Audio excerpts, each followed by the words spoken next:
पिछली कथा में आप लोगों ने देखा कि किस प्रकार तिरुपति बालाजी के दर्शन तो हुए, लेकिन तिरुपति बालाजी के दर्शन होते होते साक्षात श्री राम और लक्ष्मण के मनुष्य रूप में दर्शन हुए, उनसे भेंट हुई और प्रभु स्वयं मुझे अपने साथ तिरुपति बालाजी के गर्भगृह में ले गए उनके इतने भव्य दर्शन कराने हेतु। ये कथा उसी तिरुपति बालाजी में राम और लक्ष्मण जी के दर्शन करने के बाद प्रभु ने बताया जो लोकेशन, वहीं तिरुमाला की पावन धरती पर ये राम कथा का एपिसोड नंबर 23 हुआ। प्रभु राम से धरती लोक पर मिलकर मैं तो कृत्य कृत्य हो गया। आइए देखते हैं पिछले एपिसोड की एक झलक और शुरू करते हैं आज की राम कथा। जय श्री राम, जय जय श्री हनुमान।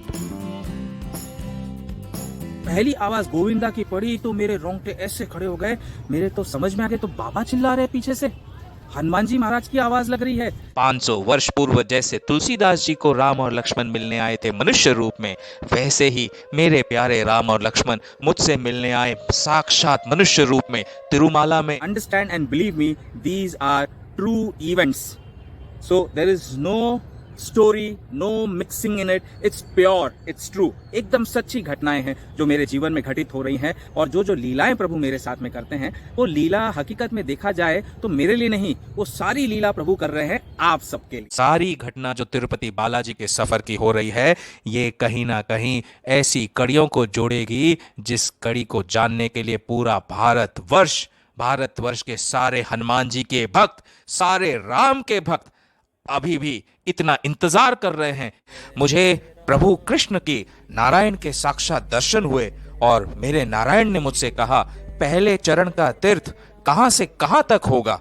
मैं विस्मित सा सोचने लगा, ये प्रभु कैसा प्रश्न कर रहे हैं। मैंने देखा कि साक्षात तिरुपति बालाजी ने अपने तिरुमाला वाले स्वरूप में मुझे दर्शन दिए।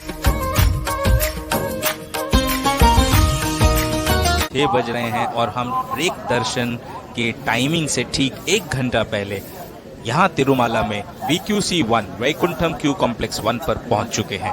30 दिसंबर 2023 को सुबह सवेरे जब मैं सोया हुआ था तो मैंने स्वप्न में क्या देखा। मैंने देखा कि मैं एक मंदिर में पहुंचा हूं जो कि दियों की रोशनी से जगमगा रहा था। पहाड़ के निचले हिस्से में था ये मंदिर। देखकर मेरी आंखें अचरज से खुली की खुली रह गई, क्योंकि जैसा मैंने मेरे स्वप्न में मंदिर देखा था पहाड़ के निचले हिस्से में, ये हूबहू वही मंदिर था। पीछे बहुत ही सुंदर दृश्य है। यहाँ जो शिवलिंग है, कहा जाता है कि ये शिवलिंग पाताल लोक से निकला था, और ऐसे ऐसे चरित्र किए और ऐसी ऐसी लीलाएं करके मुझ जैसे तुच्छ से सेवक और दास को प्रभु ने अंत में मना लिया कि मुझे ही रामायण सत्संग करनी है। सबसे बेस्ट यहाँ पर पॉपकॉर्न, भेल, सिंग की चाट, स्वीट कॉर्न, एंड ये तो चिल्ड्रन का सबसे फेवरेट मील आइटम है, फेवरेट स्नैक्स आइटम। और मेरे उस गार्डन में प्रवेश करने के कुछ ही देर बाद ये सारी की सारी वानर सेना सारी उसी गार्डन में प्रवेश कर गई। बहुत बड़ी बड़ी घटना और रहस्यों का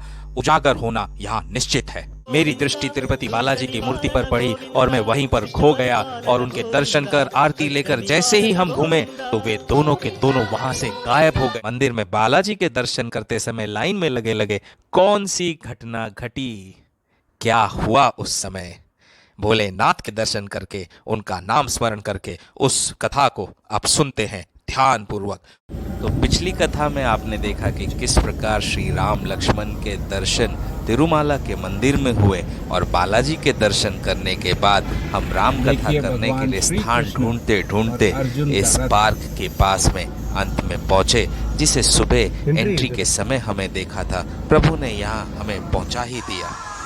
हम आए हैं अभी तिरुमाला में तिरुपति के गीतोपदेशम पार्क में, जहाँ पर भगवान श्री कृष्ण और अर्जुन का जो रथ है, जिस रथ को भगवान श्री कृष्ण महाभारत युद्ध में दोनों पांडवों और कौरवों के बीचों बीच ले गए थे और अर्जुन ने हथियार डाल दिए थे, और तब भगवान श्री कृष्ण ने अर्जुन को जो गीता का उपदेश दिया वो आज संसार भर में प्रचलित है और हमें इतना सुंदर हमें ज्ञान देता है, हमें हर चीज़ के बारे में सिखाता है कि ये गीता क्या है। कॉरपोरेट जगत भी गीता को बहुत मानता है क्योंकि गीता हमारे जीवन का सार है। भगवत गीता अगर नहीं होती तो इस कलयुग में जीवन जीने का सही मार्ग हमें कौन बताता। ये तो प्रभु श्री कृष्ण की लीला और ये प्रभु श्री कृष्ण का प्रेम है सारे संसार के जीवों के लिए, जो उन्होंने अर्जुन को गीतोपदेश देकर भगवत गीता हमें सुनाई और आज हमारे बीच में भगवत गीता भगवान की मौजूद है। हरे कृष्ण कृष्ण कृष्ण हरे हरे, हरे राम राम राम हरे हरे, हरे कृष्ण कृष्ण कृष्ण हरे हरे, हरे राम राम राम हरे हरे, हरे कृष्ण कृष्ण कृष्ण हरे हरे, हरे राम राम राम हरे हरे, हरे कृष्ण कृष्ण कृष्ण हरे हरे, हरे राम राम राम हे हरे, हरे कृष्ण कृष्ण कृष्ण हरे हरे, हरे राम राम राम हरे हरे, हरे कृष्ण कृष्ण कृष्ण हरे हरे, हरे राम राम राम हरे हरे, हरे कृष्ण कृष्ण कृष्ण हरे हरे, हरे राम राम राम हरे हरे। बोलो कृष्ण कन्हैया लाल की जय। बोल मुरली मनोहर मेरे कृष्ण कन्हैया लाल की जय। हरे कृष्ण कृष्ण कृष्ण हरे हरे, हरे राम राम राम हरे हरे।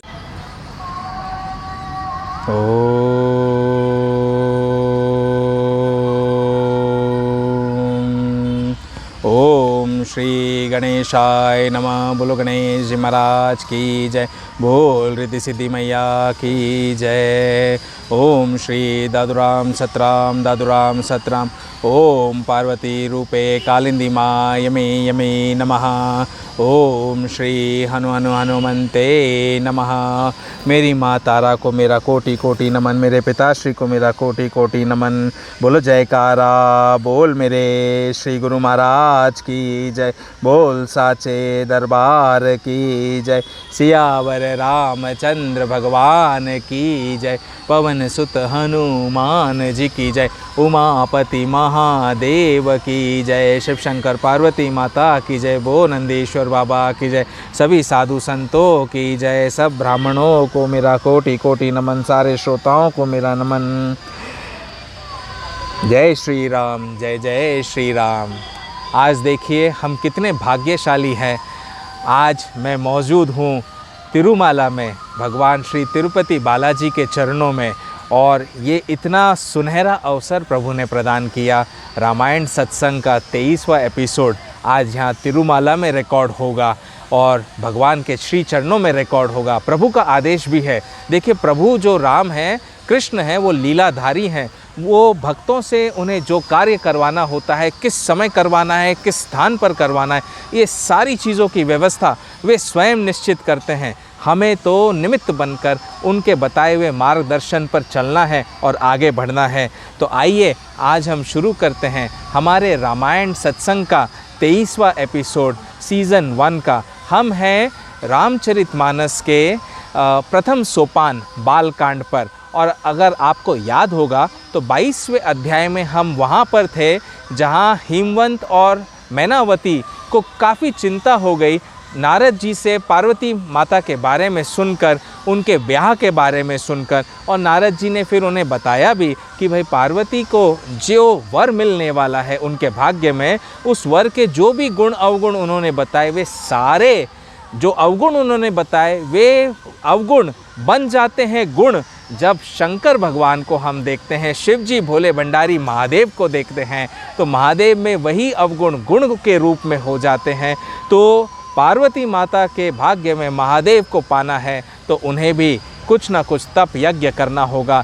तो ऐसा सुनकर जब मैनावती को हिमवंत ने भी कहा कि नारद जी ने जब कोई वाणी कही, कोई वचन कहे, तो वो सत्य वचन होते हैं और वो तो परम ऋषि हैं, तो उनके जैसा ब्रह्म ऋषि तो कोई भी नहीं है। तो उन्होंने जो वाणी कही वो सत्य तो होनी है। और भगवान शिव जो हैं, अगर वो पार्वती माता के पति के रूप में आए तो और क्या चाहिए। ये सुनकर मैनावती बहुत प्रसन्न हुई और प्रसन्न होकर वो पार्वती माता के पास, अपनी पुत्री के पास गई। पुत्री के पास बैठकर उन्होंने उसे खूब लाल दुलार किया और फिर बाद में अपनी पुत्री को बहुत प्रेम करने लगी।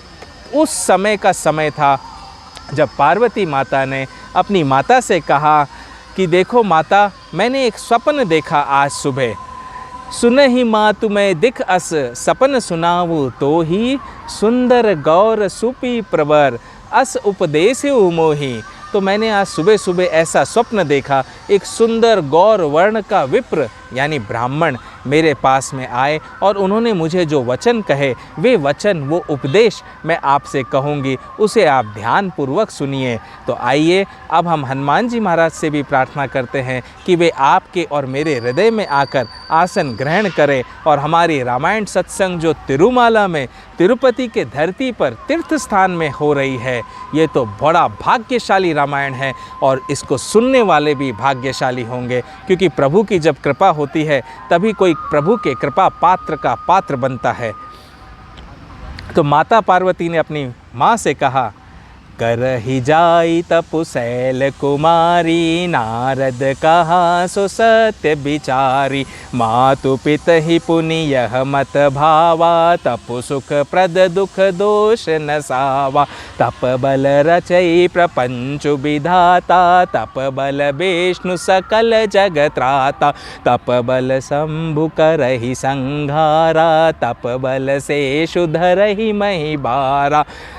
तप आधार सब सृष्टि भवानी, करहि जाई तपु अस जिय जानी। सुनत बचन विस्मित महतारी, सपन सुनायो गिरि हकारी। मातु पितहि बहु विधि समुझाई, चली उमा तप हित हर्षाई। प्रिय परिवार पिता अरु माता, भय बिकल मुख आवन बाता। वेद सिरा मुनि आई तब, सबई कहा समुझाई।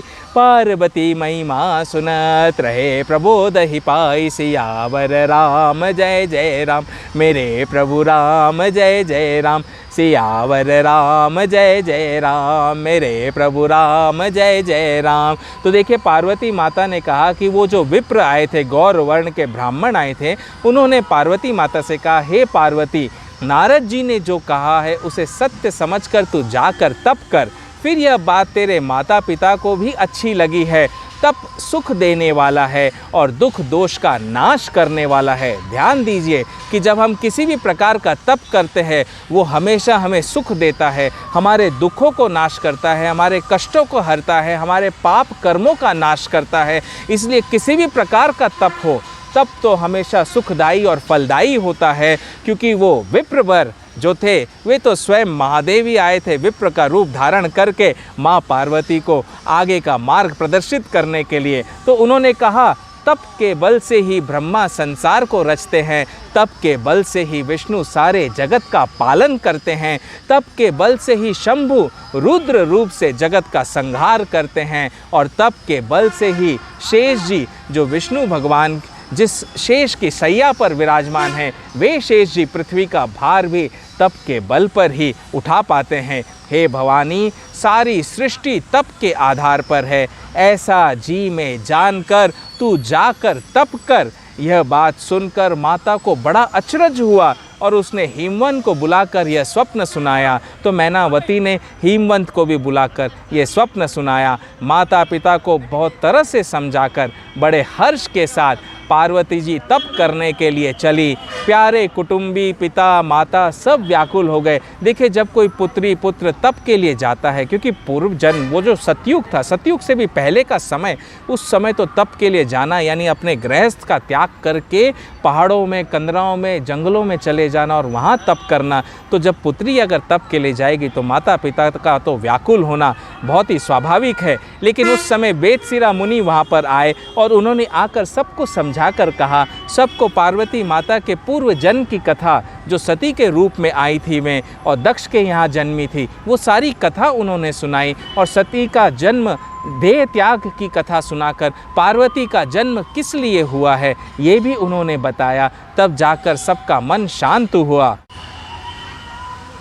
तो कथा से थोड़ा सा विश्राम लेकर एक जो मेरे जीवन में जो घटना घटी, मैंने आपसे कहा था 22वें अध्याय में कि जो दूसरी घटना घटी है वो मैं आपको 23वें अध्याय के समय बताऊंगा कि किस प्रकार ब्राह्मण पुत्र, मेरा मित्र, सुदामा रूपी मित्र, पितृलोक से धरती पर आया मुझसे मिलने के लिए, और कैसे उसने मुझसे विनती की कि मुझे उसके माता पिता से मिलने के लिए जाना है, क्योंकि उसे अपने माता पिता से मिलना था। लेकिन उसे अपने माता पिता से मिलना था या वो मुझे अपने माता पिता से मिलवाने के लिए ले जाना चाहता था, ये तो आप इस कथा को सुनने के बाद, सत्य घटना है ये जीवन की, और सत्य घटना को तो आपको समझना होगा और विश्वास भी करना होगा धीरे धीरे, क्योंकि ये सारी घटनाएं इसी पृथ्वी लोक पर होती है, कई जीवों के साथ होती है। तो ये घटना को आप सुनिए, तब आप यकीन मानेंगे और आप समझेंगे कि उसमें सत्यता क्या है और किस लिए मुझे मेरे मित्र ने कहा कि उसके माता पिता से मिलना है। तो मेरा जो मित्र है सुदामा रूपी, उसने मुझसे तो कह दिया कि भाई मुझे अपने माता पिता से मिलना है, पितृलोक में रहता है, पितृलोक से आया भूलोक में, और मुझसे कह दिया कि माता पिता से मिलना है। तो मैंने भी कहा कि चलो मिला देता हूं, लेकिन हकीकत में वो तो एक बहाना था केवल उसका मुझे अपने माता पिता के पास ले जाने का। मैं जब उसके पिता के पास में बैठा, जो पूरे बचपन से लेकर बड़े होने तक कभी इतना समय मेरे पास में नहीं बैठे, तो उन्होंने किन प्रश्नों के उत्तर दिए, उन्होंने जो ज्ञान दिया उसे अगर आप सुनोगे तो आप चकित रह जाओगे। शरीर की गति कितनी होती है, परम पुरुष कौन है, भक्त भक्ति मार्ग किसे कहते हैं, भक्ति कैसे प्राप्त होती है, गुरु का सहारा कैसे मिल सकता है, एक सच्चा गुरु कौन होता है, ये सारे प्रश्नों का उत्तर 2 घंटे की क्लास लेकर उन्होंने मुझे दिया। तो जो दूसरी घटना का जिक्र मैं आपसे कर रहा था पिछले एपिसोड में, जो मेरे पितृलोक से मेरा सुदामा रूपी ब्राह्मण मित्र ने एक छोटी सी दरख्वास्त की थी कि उसे अपने माता पिता को मिलना है और माता पिता को देखना है, मेरे जरिए मिल सकता है और देख सकता है, तो मैं ले चलूं उसे। तो मैंने ये कंफर्म भी किया और मैंने कहा कि हाँ ठीक है, ले चलता हूं। अब संडे का दिन आया 25 फरवरी 2024 और मैं पहुंच गया मेरे मित्र के घर। मैंने उधर आंटी से कहा कि भाई आंटी, आज मैं आ रहा हूं आपसे मिलने, अंकल से मिलने। तो बोले हाँ हाँ आ जाओ बेटा, कोई दिक्कत नहीं है। मैं उनके घर पहुंचा। घर पहुंचकर सबने मुझे ग्रीट किया, बहुत आदर सत्कार, बहुत मान सम्मान, और बहुत मान सम्मान के साथ में बच्चे भी मुझसे मिले और मैं भी उनसे मिला। और मिलने के बाद में फिर कुछ देर बातें करने के बाद में मेरे जो मित्र की माता है उनसे मैंने कहा कि आपका पुत्र मेरे साथ आया है और आपसे मिलना चाहता था। आज वो मेरे पास ही बैठा है, आपसे मुलाकात कर रहा है। तो उनकी आंखों में आंसू आ गए बात करते करते। मां है, जो मां अपने पुत्र को खो देती है, उस मां के हृदय से पूछिए। जो पिता अपने पुत्र से दूर हो जाता है, उस पिता के हृदय से पूछिए कितना कष्ट होता है। माता पिता तो अपने बच्चों के कंधे पर चले जाए, लेकिन मेरे मित्र की दशा ही ऐसी थी उस समय कि वो खुद ही स्वयं खूब कष्ट पा रहा था अपने शरीर के कारण, शारीरिक कष्ट था।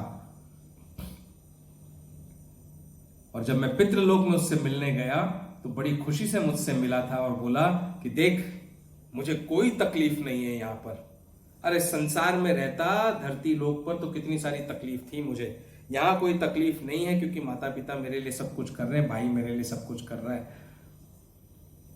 तो मैंने कहा अच्छा, बढ़िया बात है। तो वहां आंटी जी ने फिर मुझसे पूछा भाई तुम खाना खाओगे? अब मैं मेरे घर से दोपहर को 12:30 बजे निकला वहां उनके घर के लिए और पेट भर के नाश्ता कर लिया था। टमाटो और पनीर का जो उत्तपा होता है वो बनाया था घर में मैंने स्वयं, और 2 उत्तपा इतने मोटे मोटे एकदम मैंने खा लिया और पेट एकदम टाइट भर गया मेरा। अब 2 उत्तपा खाने के बाद में पेट में जगह किसके पास में बचने वाली है? तो मैं तो वहां, जब आंटी ने मुझसे 1:30 बजे पूछा भाई बेटा खाना खाओगे, क्या खाओगे, मैंने कहा नहीं नहीं मैं तो खाना नहीं खाऊंगा आंटी जी, मैं तो मिलने आया हूं, मित्र को आपसे मिलना था, आपके पुत्र को तो उसे मैं अपने साथ ले आया हूं। अब वो आप जो बातें कर रहे हो सुन रहा है और आपको देख रहा है, बस इस आप देख नहीं सकते हो उसे, ना सुन सकते हो, मेरे से कनेक्टेड है, मैं देख सुन सकता हूं। तो आप वो जो बोल रहा है वो मैं आपको बोल दूंगा, लेकिन खाना नहीं खाऊंगा, बस अब आपसे थोड़ी देर मुलाकात करके फिर चला जाऊंगा, घर पे बहुत काम है मुझे। उतने में ही वो मेरा मित्र बाजू में जो बैठा था वो सीधा मेरे अंदर घुस गया और अंदर आते ही बोलता है, अरे मुझे मां के हाथ की रोटी खानी है ना, खाना खाना है मुझे मां के हाथ का, कितने बरस के बरस बीत गए हैं। अब मैं पड़ गया कश्मकश में, भाई मेरा तो पेट भरा हुआ है, किस पेट में खाऊंगा खाना? बोले तू उसकी चिंता मत कर, मैं बैठा हूं ना तेरे अंदर। मैंने कहा अच्छा ठीक है भाई, हंसे मजाक ले लो। तो आंटी से मैंने कहा ठीक है आप खाना बना लीजिए। तो उन्होंने बोला क्या बनाऊं? मैंने कहा जो आपके पुत्र को पसंद था, दाल चावल रोटी सब्जी, जो भी उसकी पसंद का खाना हो वो खाना आप बनाइए। आज मैं नहीं खा रहा हूं खाना, आज आपका पुत्र खाना खाने वाला है। तो आंटी ने खाना बनाया, फुलके, दाल चावल सब्जी गोभी आलू की, और खाना परसा। मैं भी बैठ गया, उनका मेरे मित्र का भाई भी बैठा, बच्चे भी बैठे खाना खाने के लिए।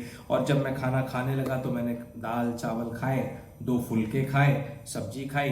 आखिरी ग्रास जब लेने जा रहा था फुलके का, उसी समय मेरा मित्र वो कहता है मुझसे, माँ के हाथ की रोटी खानी है। अभी मैंने कहा ये 2 फलके का है, माँ के हाथ के तो है। बोले नहीं नहीं, ये तो बहू ने बनाए हैं, माँ के हाथ की रोटी खानी, कड़क वाली। तो मैं बोला पहले नहीं बोल सकता था, मेरा पेट फाड़ेगा पूरी तरह से। तो बोला खानी है। मैंने कहा अच्छा। तो मैं आंटी को बोला, आंटी आपके हाथ की रोटी खानी है, आप एक रोटी बना दो, कड़क खानी है बोल रहा है वो। तो बोली अरे मेरे हाथ से तो कड़क ही रोटी बनती है, जिंदगी हो गई, सॉफ्ट रोटी मैं बना ही नहीं पाती।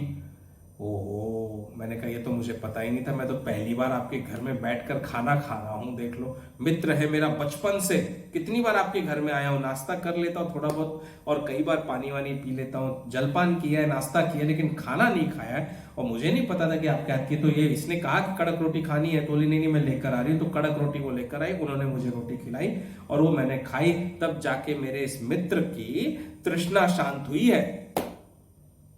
माँ की आंख में आंसू, पिता की आंख में आंसू।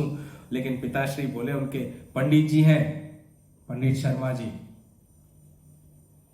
वो बोले देखो ये जो घटना है जो तुम बता रहे हो, ना तो हम इसे नकार सकते हैं क्योंकि तुम हो सत्यवादी, सत्य की राह पर चलते हो तो सत्य ही बोलोगे। और ऐसे भी ये सब बताने में तुम्हारा कोई इसमें स्वयं का तो कोई लाभ है नहीं, जो तुम इतनी दूर से चलकर हमारे घर पर आए हो खर्च करके अपना, यहां तुम्हारा कोई स्वयं का कोई लाभ नहीं है। तो हम इसे इसलिए नकार नहीं सकते, लेकिन स्वीकार भी नहीं कर पाता है अंतर्मन, क्योंकि हम देख नहीं पा रहे हैं, बस समझ पा रहे हैं कि हाँ ये चीजें हैं, तो जो हुई है सच में हुई है।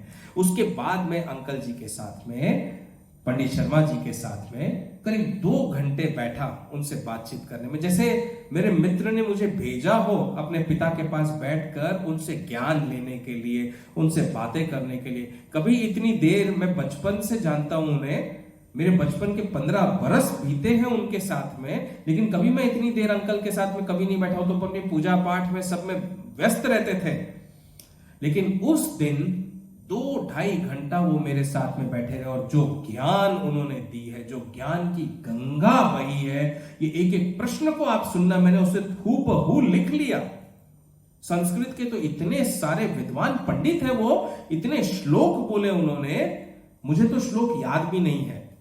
और वो संस्कृत के श्लोकों को बोलते बोलते उसका हिंदी में अनुवाद करके मुझे सारी बातें समझाई उन्होंने, और मैं बस ऐसे बैठे बैठे सुनते रहा सुनते रहा सुनते रहा। इतनी गूढ़ ज्ञान की बातें पंडित शर्मा जी के थ्रू, मेरे मित्र के कारण मुझे वो संजोग मिला, वो सत्संग का संजोग मिला। उसे सुनिए उन्होंने क्या क्या कहा, प्रश्न उत्तर के रूप में मैं आपको बता रहा हूं, मेन इवेंट्स उसके।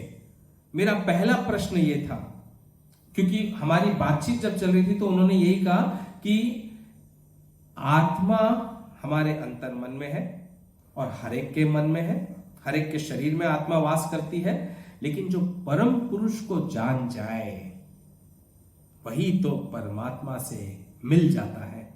तो मैंने पूछा, परम पुरुष जो अंतर मन में वास करता है उसे पहचानना जरूरी यदि जीव मुक्त होना चाहता है। तो उन्होंने कहा कि यदि जीव मुक्त होना चाहता है, जीवन मृत्यु के चक्कर से यदि छूटना चाहता है, तो परम पुरुष को जो अंतर मन में वास करता है उसे पहचानना जरूरी है।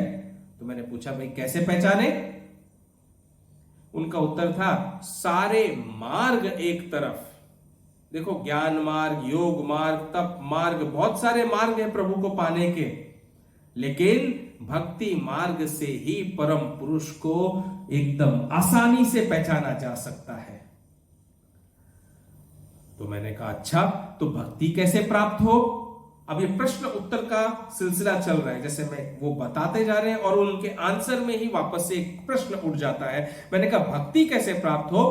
तो उन्होंने कहा प्रेम को प्राप्त करने का कोई मार्ग होता है। देखो कितना गूढ़ रहस्य, भक्ति तो प्रेम का रूप है और प्रेम को प्राप्त करने के लिए कोई मार्ग होता है, परंतु गुरु का सहारा अति आवश्यक है, वो भी ऐसे गुरु का जो परम पुरुष तक ले जाने का मार्ग जानता हो। तो भक्ति कैसे प्राप्त हो? वो तो प्रेम है, प्रेमा भक्ति है। उसे प्राप्त करने का कोई मार्ग नहीं, वो तो स्वयं अंतर मन में प्रेम उत्पन्न होगा, वो भक्ति अपने आप मिल जाएगी। और भक्ति को प्राप्त करने का पहला माध्यम जरिया है गुरु, वो भी ऐसा गुरु जो आपको, जिसमें परम पुरुष तक ले जाने का सामर्थ्य हो। तो ऐसे परम पुरुष, ऐसे परम गुरु की प्राप्ति कैसे हो, ये प्रश्न मैंने पूछा। कईयों के प्रश्न होंगे ऐसे परम गुरु की प्राप्ति कैसे हो। तो उन्होंने कहा, मन के घोड़ों को वश में रख, एकाग्र चित्त हो, शुद्ध हृदय परिवर्तन हो, तो परम गुरु स्वयं तुम्हें ढूंढ लेंगे। तो ये मैं हमेशा कहता हूं ना, फर्स्ट स्टेप तुम्हें उठाना है। तो उस दिन शर्मा जी ने भी यही कहा कि मन के घोड़ों को वश में रख, एकाग्र चित्त हो, शुद्ध हृदय परिवर्तन हो, तो परम गुरु स्वयं तुम्हें ढूंढ लेंगे। फिर मैंने कहा, ठीक है, परम गुरु तो ढूंढ लेंगे, लेकिन ये मन और चित्त अलग अलग है क्या? क्योंकि आपने कहा मन के घोड़ों को वश में रख, एकाग्र चित्त हो, तो मन और चित्त अलग अलग है। अर्जुन की भांति मैं प्रश्न कर रहा था उनसे, वे कृष्ण की भांति मुझे उत्तर दिए जा रहे थे। तो बोले, हाँ, फिर शरीर जो है ये पिंड 4 चीजों से बनता है। हमारा जो शरीर का पिंड है ना, देखिए जब मां के गर्भ में होता है तो एक मांस का लोथड़ा होता है, छोटा सा, है ना, तो उसको पिंड कहते हैं हम। वो पिंड बाद में धीरे धीरे आकार लेता है। तो उस दिन शर्मा जी ने भी यही कहा कि हाँ, शरीर जो है पिंड 4 चीजों से बनता है, मन, बुद्धि, चित्त और अहम। किन 4 चीजों से बनता है ये अपना जो शरीर का जो पिंड है, यानी ये जो शरीर है, ये किन 4 चीजों से बना है? मन, बुद्धि, चित्त और अहम।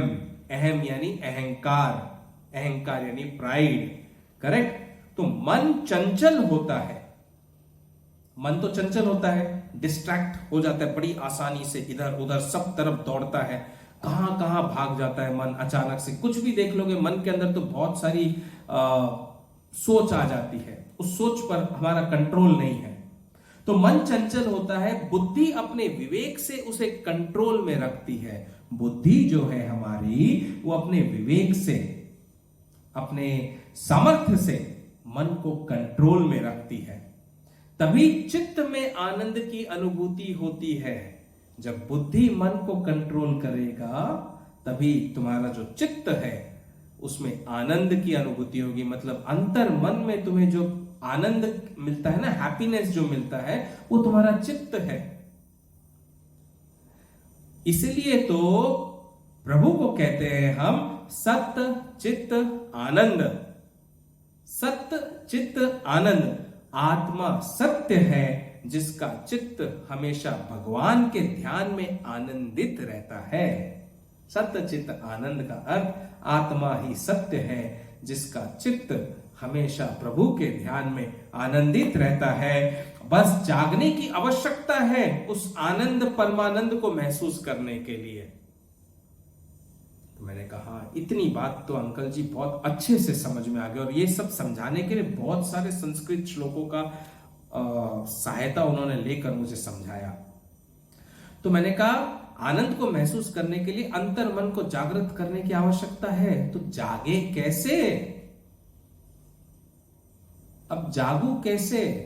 जीव तो सोया हुआ है, इसे कैसे जगाए?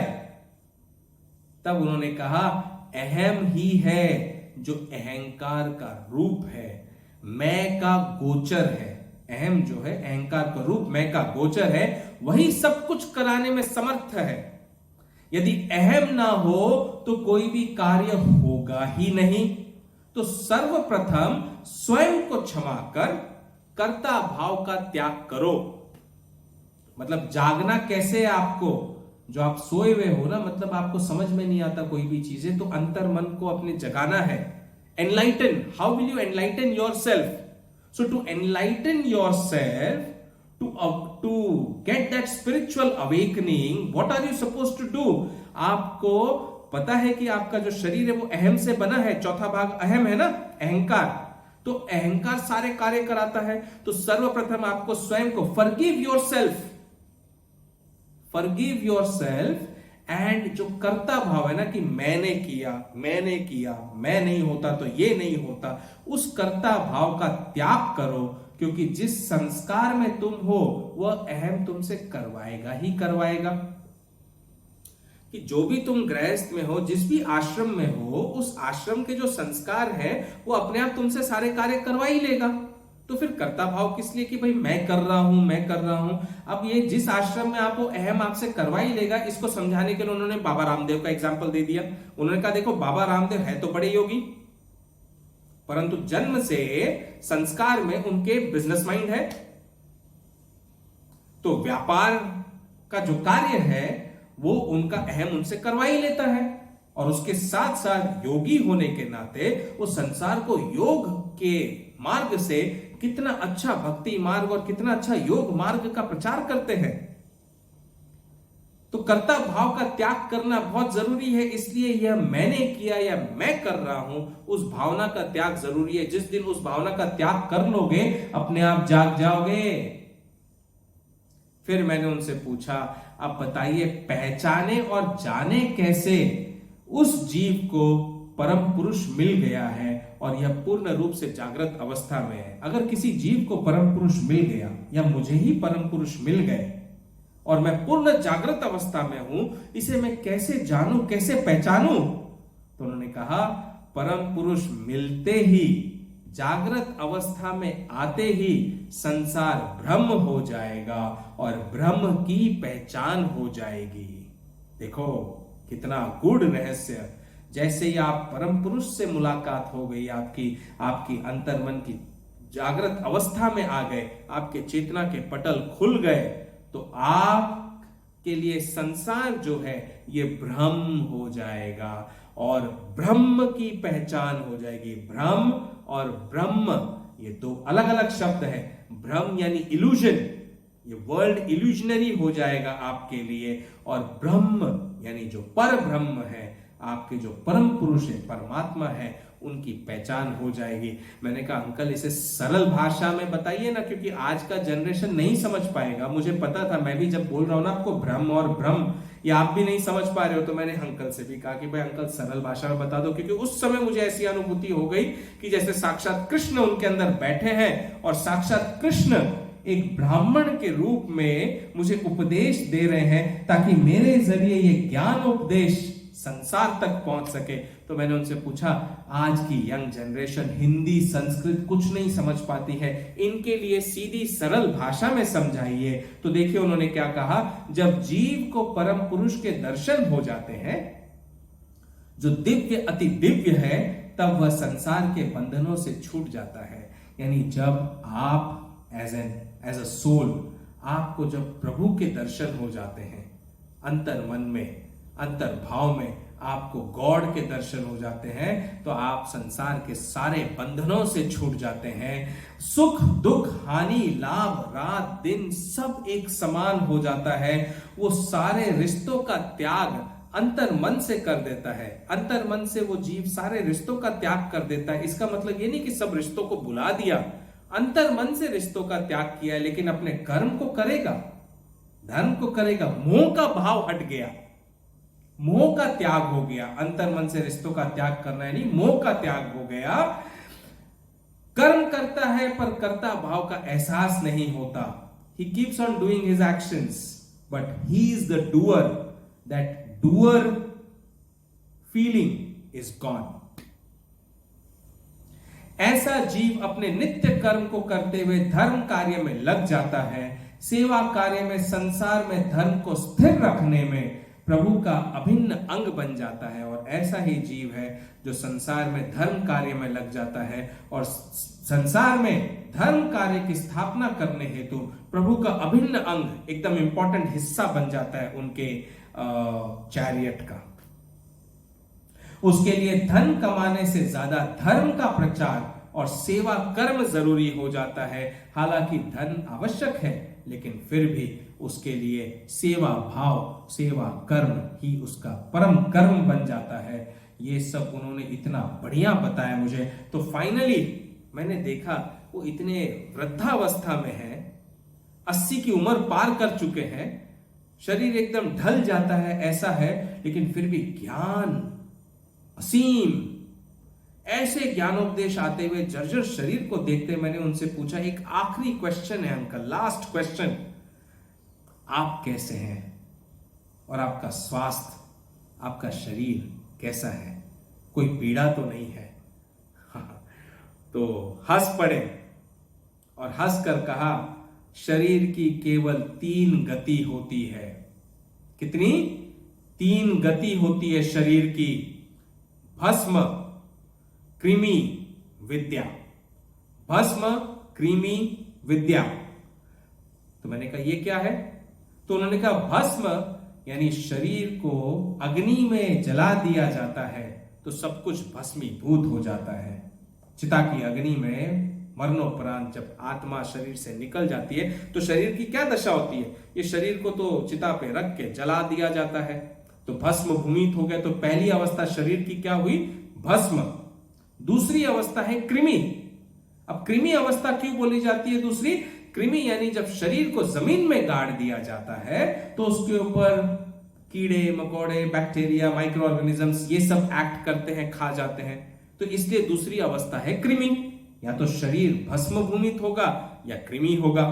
और तीसरी अवस्था जिसका कोई होता नहीं है या वो अपने पीढ़ी को संस्कार अच्छे नहीं दे पाता है, जिसके कारण मृत्यु उपरांत उसके शरीर का ध्यान रखने वाला भी कोई नहीं होता, वो शरीर ऐसे ही जंगल में या रास्ते में पड़ा पड़ा ऐसे ही डिसइंटीग्रेट हो जाता है, डिकम्पोज हो जाता है, उसको बोलते हैं विष्टा।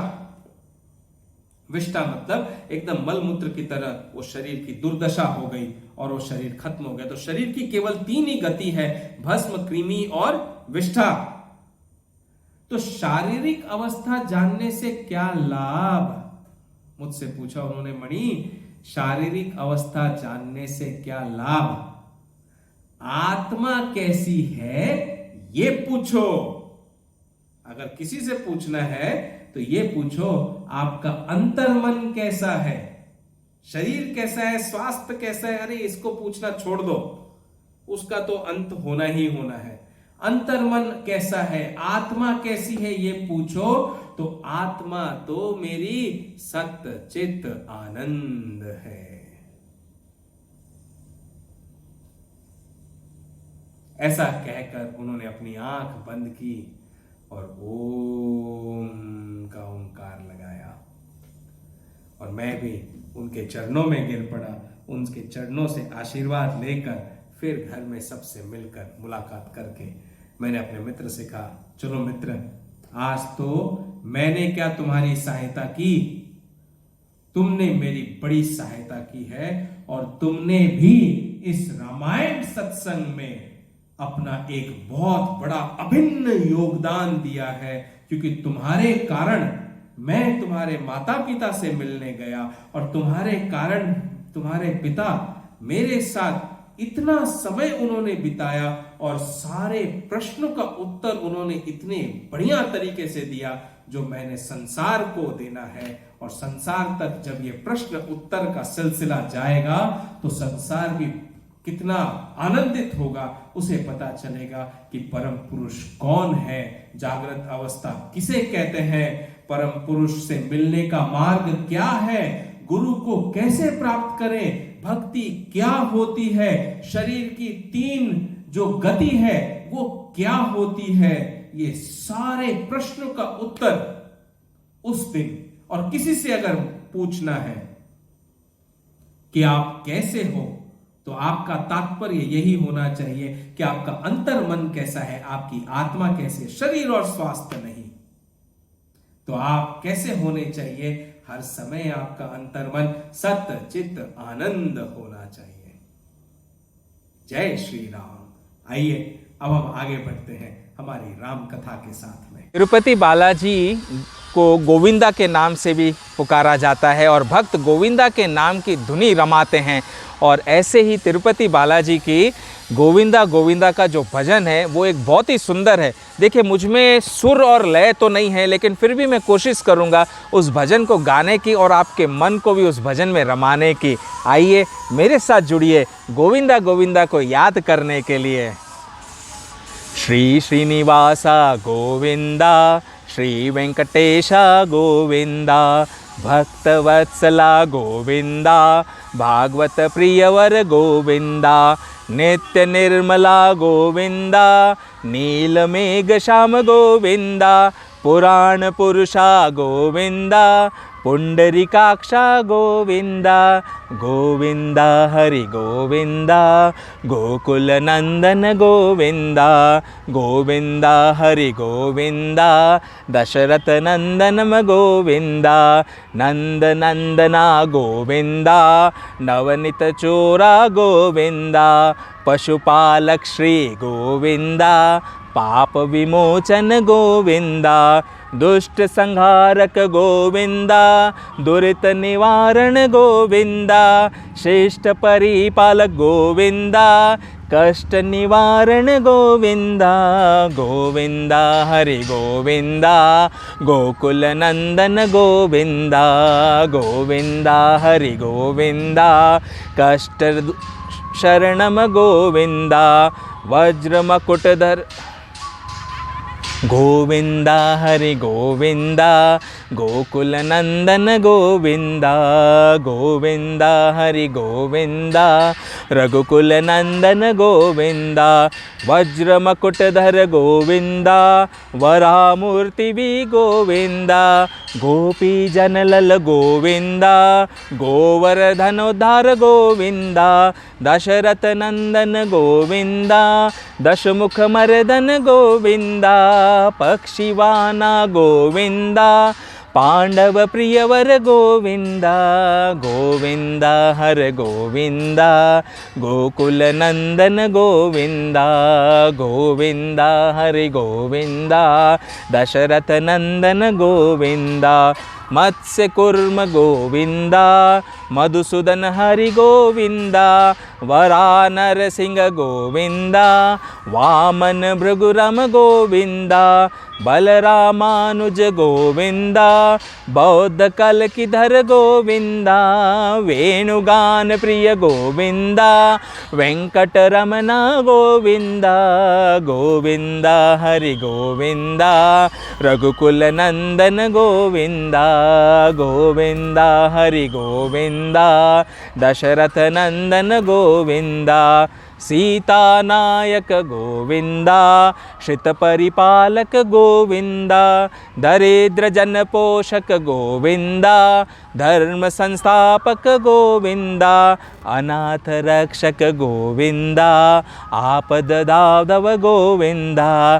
शरणागत वत्सल गोविंदा, करुणा सागर गोविंदा, गोविंदा हरि गोविंदा, भक्तवत्सल गोविंदा, गोविंदा हरि गोविंदा, गोकुल नंदन गोविंदा, गोविंदा हरि गोविंदा, दशरथ नंदन गोविंदा, गोविंदा हरि गोविंदा, गोकुल नंदन गोविंदा, गोविंदा हरि गोविंदा, कष्ट हरणम गोविंदा, गोविंदा हरि गोविंदा, दशरथ नंदन गोविंदा, गोविंदा हरि गोविंदा, रघुकुल नंदन गोविंदा, गोविंदा हरि गोविंदा, मेरे प्रियवर गोविंदा, गोविंदा हरि गोविंदा,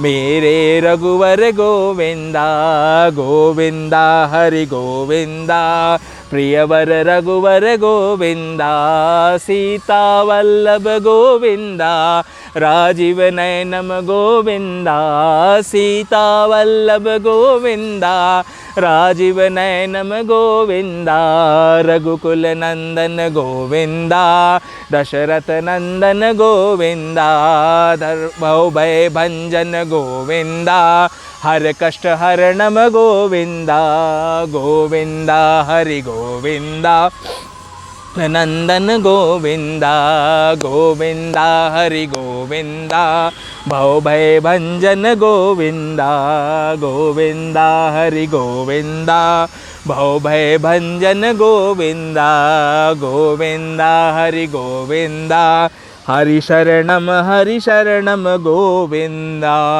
उर्धरि उमा प्राणपति चरना, जाई बिपिन लागी तपु करना।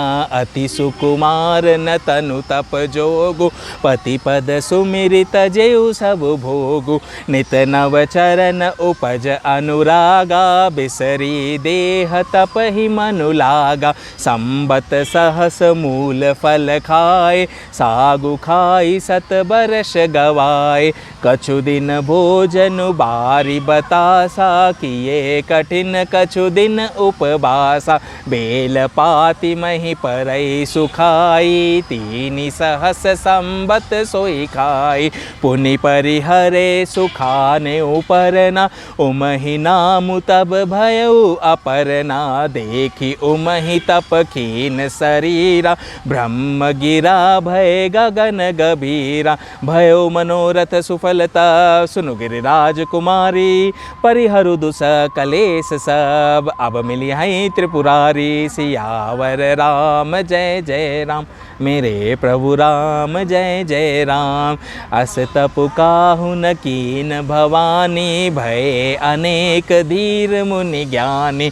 अब उर्धरहु ब्रह्म बरबानी, सत्य सदा संतत सुचि जाने। आवे पिता बुलावन जब ही, हट परिहरहि घर जायो तब ही। मिलहि तुम ही जब सप्त ऋषिषा, जानेऊ तब प्रमाण बागीसा। सुनत गिरा बिधि गगन बखानी, पुलक गात गिरिजा हर्षानी। उमा चरित सुंदर मय गावा, सुनहु शंभु कर चरित सुहावा। जब ते सती जाई तनु त्यागा, तब ते शिव मन भयो बिरागा। जप ही सदा रघुनायक नामा, जहाँ तहाँ सुनहि राम गुण ग्रामा। चिदानंद सुख धाम से विगत मोह मद काम, बिचरहि मही धरी हृदय। हरि सकल लोक अभिराम, सियावर राम जय जय राम, मेरे प्रभु राम जय जय राम। सियावर राम जय जय राम, मेरे प्रभु राम जय जय राम। उमापति महादेव की जय। तो देखिए, पार्वती माता ने सारे परिवार से आज्ञा लेकर, अपने माता पिता की भी आज्ञा लेकर, ऋषियों की ब्रह्मर्षि की आज्ञा लेकर वे तप के लिए निकल गई। शिव जी के चरणों को हृदय में धारण करके पार्वती जी वन में जाकर तप करने लगी। पार्वती जी का अत्यंत सुकुमार शरीर, कोमल शरीर, एकदम यंग थी, तप के योग्य नहीं था, तो भी पति के चरणों का स्मरण करके उन्होंने सब भोगों को तज दिया। यानी जो भी राज्य के पदार्थ होते हैं, भोग के पदार्थ होते हैं, सारे 56 भोग होते हैं, वो सारे पदार्थों को त्याग दिया। खाने पीने की वस्तु से लेकर ऐशो आराम की जितने भी जीवन की वस्तुएं थी, कपड़ा लत्ता पहनना ओढ़ना, सबका त्याग पार्वती माता ने किया। और सबका त्याग कर कर वे सुकुमल शरीर जंगल में, वन में चली गई तप के लिए। किस लिए? अपने शिव को प्राप्त करने के लिए। स्वामी के चरणों में नित्य नया अनुराग उत्पन्न होने लगा और तप में उनका ऐसा मन लगा कि सारी सुध बिसार दी उन्होंने। अपने स्वयं की भी सुध बुध खो दी पार्वती माँ ने। वे तो तप में लीन हो गई। 1000 वर्ष तक, 1000 years तक उन्होंने मूल और फल खाए, यानी केवल मूल, कंद मूल, फल खाकर 1000 वर्ष तक तप किया। फिर 100 वर्ष केवल साग यानी सब्जी खाकर बिताए, जो सब्जी होती है उसे खाकर बिताया। कुछ दिन जल और वायु का भोजन किया। उसके पश्चात तो केवल जल और वायु यानी केवल पानी और हवा, श्वासों को लेकर ही उन्होंने भोजन किया, वही उनका भोजन था। और फिर कुछ दिन कठोर उपवास किए, जो बेल पत्र सूख कर पृथ्वी पर गिरते थे। 3000 वर्ष तक उन्होंने उसी को खाया। बेलपत्र के वृक्ष के नीचे माँ पार्वती बैठी शिव जी की आराधना, शिव जी के तप में एक जोगन बनकर बैठ गई थी। और 3000 वर्षों तक जो बेलपत्र पेड़ से सूख कर नीचे गिर जाते, उन्हीं सूखे बिल्व पत्र को खाकर 3000 वर्ष तक पार्वती माँ ने ऐसा तप किया। सोचिए, ऐसा तप सुनकर तो बड़े बड़े साधु, ऋषि, सन्यासी, तपी मुनि भी एकदम हिल जाएं। ये कोमल शरीर से पार्वती माँ अपने शिव की प्राप्ति के लिए तप कर रही थी। फिर सूखे पर्ण भी छोड़ दिए, तभी पार्वती का नाम अपर्णा हुआ। पार्वती माँ को अपर्णा क्यों कहा गया? क्योंकि जो पत्ते होते हैं बेलपत्र के उन्हें पर्ण कहते हैं, और जो पर्ण का भी त्याग कर देता है वो अपर्णा हुआ। तो माँ पार्वती को भी अपर्णा कहा गया। तब से उमा का शरीर क्षीण देखकर आकाश से गंभीर ब्रह्मवाणी हुई। तो देखो, जब आप शुद्ध मार्ग पर चलते हैं, सत्य के मार्ग पर चलते हैं, शुरुआत में तो सत्य के मार्ग पर चलना बड़ा कठिन होता है, बड़ा दुर्बल होता है, बहुत कठिनाइयाँ, बहुत रोड आते हैं आपके राह में, लेकिन आपको डगमगाना नहीं है। आपको अपना अंतर्मन एकदम दृढ़ करके, शुद्ध करके उस मार्ग पर चलना है। कभी ना कभी तो आपका मार्ग सुगम बनेगा ही बनेगा। प्रभु तो परीक्षा लेते हैं, हर पल लेते हैं। उस परीक्षा में उत्तीर्ण होना आपके अंतर्मन में कितनी शक्ति है, आपका विल पावर कितना है, उस पर निर्भर करता है। पार्वती माँ के तप से भी जब ऊपर ब्रह्मलोक भी स्वयं प्रसन्न हो गया, तब आकाश से गंभीर ब्रह्मवाणी हुई और आकाशवाणी ने कहा, हे पर्वतराज कुमारी, सुन, तेरा मनोरथ सफल हुआ। तू अब सारे असह्य क्लेशों का त्याग कर, क्योंकि जो क्लेश वो शरीर उनका सहन कर रहा था वो बहुत असह्य, जो सहनीय नहीं है, ऐसे ही क्लेश थे। तो ब्रह्मवाणी ने कहा, ऐसे क्लेशों का त्याग दे, अब तुझे शिवजी मिलेंगे। हे भवानी, धीर मुनि और ज्ञानी बहुत हुए, पर ऐसा कठोर तप किसी ने नहीं किया। अब तू इस श्रेष्ठ ब्रह्मा की वाणी को सदा सत्य और निरंतर पवित्र जानकर अपने हृदय में धारण कर। जब तेरे पिता बुलाने को आवे तब हट छोड़कर घर चली जाना, और जब तुम्हें सप्तर्षि मिलने आए तब उस वाणी को ठीक समझना। इस प्रकार आकाश से कही हुई ब्रह्मा की वाणी को सुनते ही माँ पार्वती प्रसन्न हो गई कि उनका तप सफल हुआ और हर्ष के मारे उनका सारा शरीर पुलकित हो गया।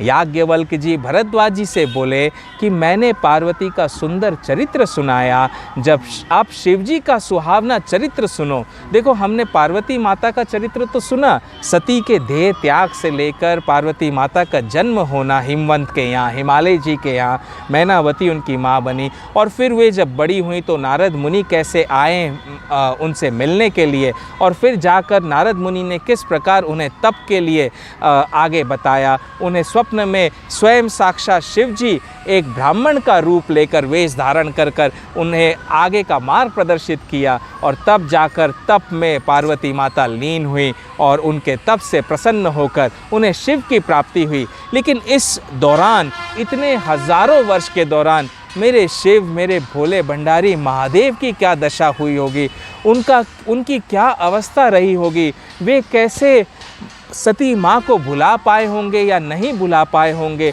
वो उनके प्रेम में कैसे डूबे हुए हैं, उनके अंतर मन में किस प्रकार की पीड़ा हो रही होगी, वो सारी वेदना अब याज्ञवल्क्य जी कह रहे हैं कि अब मैं शिव का चरित्र तुम्हें सुनाता हूँ, उसे ध्यान से सुनो। जब ते सती जाई तनु त्यागा, तब ते शिव मन भयो विरागा, जप ही सदा रघुनायक नामा, जहाँ तह सुनई राम गुण ग्रामा। जब से सती ने जाकर शरीर त्याग किया, तब से शिवजी के मन में वैराग्य हो गया। अब वैराग्य किसे कहते हैं? वैराग्य का होने का अर्थ है कि आप संसार में जी तो रहे हैं, आप संसार के सारे कर्म अपने धर्मानुसार कर रहे हैं, लेकिन आपकी इच्छा एक तरह से मर चुकी है, आपको किसी चीज़ की इच्छा नहीं है, सारी इच्छाओं का त्याग हो चुका है। इसे कहते हैं पूर्ण वैराग्य। शिव जी का मन भी वैरागी, ऐसे तो वे वैरागी हैं ही, लेकिन सती के जाने के बाद वे पूर्ण वैराग्य में उनका मन चला गया। वे सदा श्री रघुनाथ जी का नाम जपने लगे और जहाँ तहाँ श्री रामचंद्र जी के गुणों की कथाएं सुनने लगे। चिदानंद सुख के धाम, मोह मद और काम से रहित शिव जी संपूर्ण लोकों को आनंद देने वाले भगवान श्री हरि यानी उनके इष्ट देव अवतार श्री रामचंद्र जी को हृदय में धारण कर भगवान के ध्यान में मस्त हुए और पृथ्वी पर विचरने लगे। शिव जी ने कैलाश का त्याग कर दिया, सारी चीज़ों का त्याग कर वे स्वयं पृथ्वी पर आ गए और पृथ्वी पर आकर वे भगवान राम की याद में विचरण करने लगे। ये मेरे भोले भंडारी की बहुत ही ऐसा समय है जब वे सती के दुख में बहुत व्याकुल हो गए थे। कतहु मुनिन उपदेश ही ज्ञाना, कतहु राम गुण करहि बखाना। यद्यपि अकाम तदपि भगवाना, भगत बिरह दुख दुखित सुजाना। एहि विधि गयउ कालु बहु बीती, नित नय होई राम पद प्रीति। नेमु प्रेम शंकर कर देखा, अभिचल हृदय भगति कै रेखा। प्रगटे राम कृतज्ञ कृपाला, रूप शील निधि तेज विशाला। बहु प्रकार शंकर ही सराहा, तुम बिनु अस व्रतु को निर्वाहा। बहु विधि राम शिव ही समुझावा, पार्वती कर जन्म सुनावा। अति पुनीत गिरजा कै करनी, बेस्तर सहित कृपा निधि बरनी। अब विनती मम सुनौ से, जो मो पर निज नेहु। जाय बिबाऊ शैल जही, यह मोहि मागे देहु। सियावर राम जय जय राम, मेरे प्रभु राम जय जय राम। तो शंकर जी को इस प्रकार व्याकुल हो पृथ्वी पर विचरण करते हुए देख, और जहाँ तहाँ राम की कथा होती, मेरे शिव भोले भंडारी तो राम की कथा में चले जाते, राम नाम के जाप में ही लीन हो गए, राम के नित्य निरंतर भजन में और उनके ही याद में मेरे भोले भंडारी ने अपना वो समय बिताना शुरू कर दिया। वे कहीं मुनियों को ज्ञान का उपदेश भी करते और कहीं श्री रामचंद्र जी के गुणों का वर्णन भी करते थे। यद्यपि सुजान शिव जी निष्काम हैं, तो भी वे भगवान अपने भक्त के वियोग के दुख से दुखी हैं। देखिए, भगवान शिव तो निष्काम हैं, भगवान को किस प्रकार का दुख और कैसा सुख। जब हम निष्काम कहते हैं, जब हम कहते हैं कि भगवान वैरागी हैं, तो उन्हें ना सुख है ना दुख है, सुख दुख दोनों ही एक समान है उनके लिए। ये तो प्रभु शिव की लीला है भक्तों के लिए, भक्तों के प्रेम के लिए, कि देखो जब आपके आसपास का परिवार का कोई सदस्य होता है, आपकी पत्नी होती है, आपका पति होता है, वो जब आपसे बिछड़ जाता है तो दुखी होना स्वाभाविक है, उसकी याद आना स्वाभाविक है और उनकी याद में रोना भी स्वाभाविक है। इससे आपको दुखी नहीं होना चाहिए। ये तो बताता है कि आपको अपने अपने से कितना प्रेम था, उस प्रेम को ही तो याद करके और उनकी यादों के सहारे ही तो आप आगे का जीवन व्यतीत करेंगे और अपने कर्म को धर्मानुसार करते रहेंगे। तो ये प्रभु ऐसे ही लीला करते हैं। तो इसी प्रकार ऐसी लीला करते करते बहुत समय बीत गया। श्री रामचंद्र जी के चरणों में नित नई प्रीति हो रही है।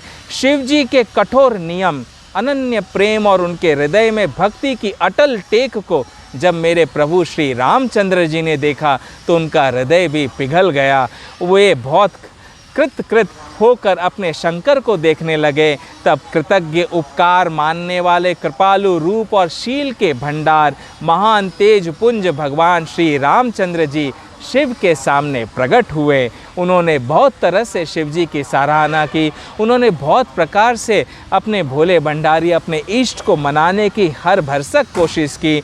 उन्होंने कहा कि आपके बिना ऐसा व्रत कौन कर सकता है। श्री रामचंद्र जी ने बहुत प्रकार से शिव जी को समझाया और पार्वती जी के जन्म की कथा भी भोले भंडारी को सुनाई।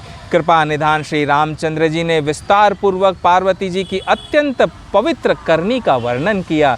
किस प्रकार पार्वती माँ का जन्म हुआ, किस प्रकार वे तप में गईं और तप में भी उन्हें जो ब्रह्मवाणी हुई, वो भी सारी बातें भगवान राम ने शिव को बताई। देखिए, कहने के लिए तो प्रभु राम ने भगवान शिव को ये सारी बातें बताई, लेकिन शिव तो सर्वज्ञ हैं, उन्हें सब बातों का ज्ञान होता है।